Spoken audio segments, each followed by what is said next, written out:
Good afternoon and happy Wednesday. This is Abby with the Fairport Public Library, and I'm back with another craft for you today on this rainy Wednesday. So let's get started. Here's what you're going to need for today's craft: a ruler, a pair of scissors, some Stretch Magic bead and jewelry cord, and a variety of beads. Now for my pretty beads, I decided to go with some semi-precious stones. I've got some agate and I've got some quartzite in colors that I like and that I wear often. Then you have to make sure you get lava beads. So that's these. They're the porous beads that come in different colors and different shapes. So I got a bigger one and a darker one. They come in black, they come in green and blue. I saw them all at the Michael's craft store. You just make sure on the back it says lava. And then my final type of bead is just a bigger bead that has a larger opening than the rest of the beads so that I can hide the knot on my cord when I'm done. All right, so the first thing we're gonna do is we're gonna cut our cord. Now, I got 1mm cord. This only works with the bigger beads. If you wanna have small, tiny seed beads or even just a little bit bigger, like, let's see, this size bead, you're gonna need smaller thread than that. But this will work for the beads that I'm picking and using. Now, I got sparkly bead cord because that's how I roll, but you do not have to get this. There's regular clear as well. So online it says 10 inches is the ideal wrist shape for the average woman. Now, that's probably true, but for me, I have a big wrist and I want extra cord to work with when I'm tying my knot later. So for me, I'm gonna go with 13 inches, which is definitely longer than I need, but better have more than less. So, all right, now we got 13 and now we're ready to string our beads. There we go. I got my string, my beads, and my lava beads. Now I'm gonna use my very pretty agate, I don't know if I'm saying that right, but you know, that's what I'm gonna say, colored beads. And then I've got my lighter brown, bigger lava beads, and I'm gonna use those. And I'm just gonna alternate bead after bead. Probably have the pretty beads on the end. And then lava beads. Now these lava beads are craggy and the holes are a little difficult to distinguish sometimes, but you'll get the hang of it as you go. So I'm just gonna go about stringing these beads on, and I'll test it on my wrist as I go to see how many I need. And then I will be back once they're strung. All right, so I've strung my beads. I've got about 23 beads on here. I did 2 pretty ones at the end, and we'll see what happens. Now, don't be like me, guys. I picked this bead because it's rose gold and it matched my engagement ring, but this hole is tiny. This makes it difficult on me. So when I'm about to show you how to tie your knot and cover it, it's gonna be extremely difficult for me because I picked this bead. If you had picked a bead that was twice the size of this, or even just, you know, a little bit bigger, it would be 100% easier. But I don't like to be easy on myself. Learn from my mistakes. So now I'm gonna take it and put this on the cord. This is where all that extra cord comes in handy. So now I'm gonna tie a knot, just like that. Old school knot, like you're tying your shoes. And then you're gonna do a second one. You're gonna tie it tight.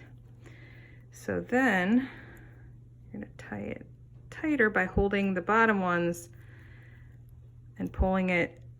I have to pull it into as small of a knot as possible because I picked a stupid bead. But once you get it in a small knot, you're gonna pull your bead over it. All right, and you're gonna have the 2 little strings stringing out. Now, I did it, you guys. I can't believe I did it. The first time I tried this, it took me forever and it looked super stupid. But I learned from my mistakes. Please learn from my mistakes. Get a bigger bead. Get a bigger bead. All right, so now you've got these extra strings and you're just gonna cut them off using your scissors. As close as you can get. You can cover it up a little bit with your bead. There you go. And it's a perfect circle. So now we're gonna go on to putting on the essential oils. Now in this day and age, there are a bunch of different essential oils out there, all of varying qualities, and I can't pretend to tell you I know what is the best one. I know I picked one that is 100% pure essential oil supplement. So you can get these things in Wegmans, but they are not 100% pure. But that doesn't necessarily mean you can't use them. Just check and read the ingredients and make sure you test it before you do anything else. Like this one is good for consumption. I can internally consume it, or I can put it on my skin. This says possible skin sensitivity, but I have tested this on myself before and I know that I am not sensitive to lavender oil. I actually use it to treat skin issues. So I'm gonna use this lavender oil. The good thing about these is there's so many lava beads on here. You could make your own essential oil blend if you feel like you're skilled enough to do that. You can put lavender on one, you can put thieves on another, you could do frankincense. You know, if you look up online, there's a whole bunch of information. But like I said, don't just go willy-nilly into the essential oil world. Do your research, make sure you're not gonna hurt yourself, okay? So for me, I'm sticking it easy with lavender oil. Now, I'm not gonna put it on every single one of these beads because I do not want to reek of a lavender field. But if you like to do that, go right ahead. Just be attentive to people around you and make sure you're not being offensive.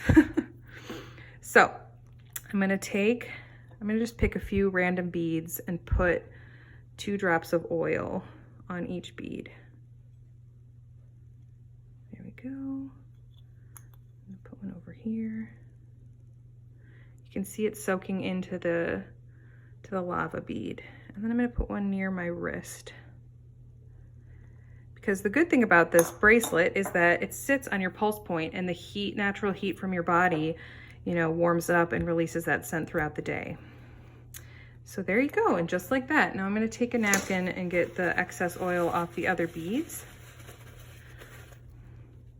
Oh my gosh, guys, it smells amazing.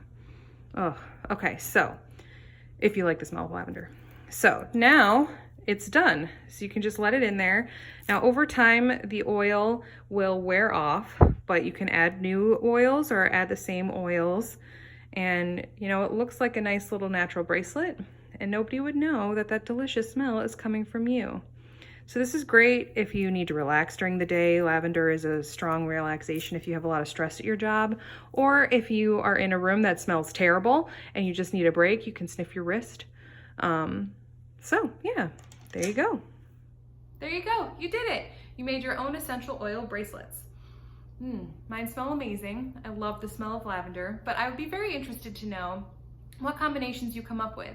And if you are an essential oil specialist, please share with us some concepts and ideas that you have for making the perfect scent. Now, I hope you enjoy these and I hope they relax you, and I hope to see you next Wednesday.